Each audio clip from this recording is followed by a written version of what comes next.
Hi, I'm working in Australia as a government hospital doctor on a temporary skill visa and with 1 year contract, but they normally renew every year, both visa and contract. This is my 3rd year working here, so I know it's easy to renew with them.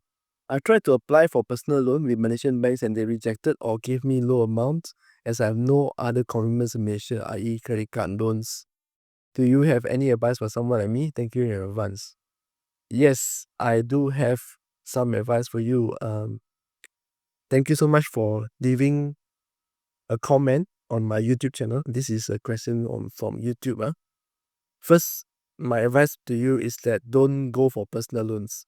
If you are clean secrets, don't go for personal loan, especially if you are working in overseas. You know, personal loans is the hardest one to pass if you are clean secrets. Even clean secrets, in Malaysia, you are working in Malaysia also, they see what kind of companies that you are working for. If you just started working, you want a personal loan, most likely you will get rejected. So my advice to you is not to start with a personal loan. So second, what you can do is to go for collateralized loan. Collateralized loan like what? Mortgage, housing loan. No? Second is if you are a boomy, you are eligible for ASB, you can try for ASB loan. Third is hire purchase. You can try for a car loan. Alright? Overseas you can try for a car loan. Car loan, right? Usually if cannot pass, they still can bring in a guarantor. And the guarantor is somebody in Malaysia. Same goes for housing loan. Okay? Housing loan, no guarantor. The bank might ask your family member who's in Malaysia to together join name to get a loan. Okay? But for mortgages, right?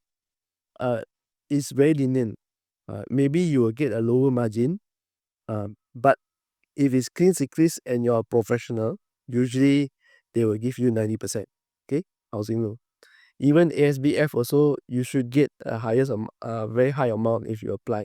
It's seeing your profile as a doctor and also a professional. Okay? So if a collateralized loan is also you don't want or is not suitable for you at the time, what you can go for is a credit card. Okay? You can try for a credit card. I will not go and approach one bank after another, but I will go to sites like Ringgit Plus.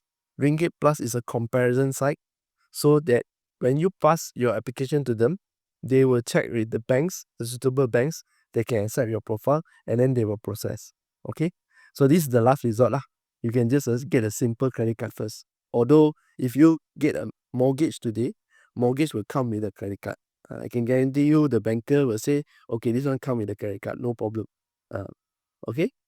So, but if you want to start, you can start off with a small credit card. And whatever the amount that is given to you, as long as it's approved, I would highly recommend that you just take it. Take it and use. Okay? Take it and use for about maybe a year.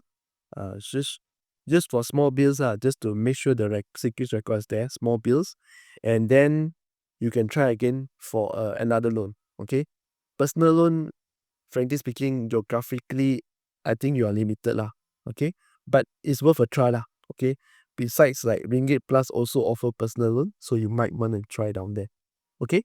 So I hope that has helped. This is Kenny here from Probably Stories. So any question, we can leave it on my YouTube comment, DM me or email me. I'll see you in the next video. Bye-bye.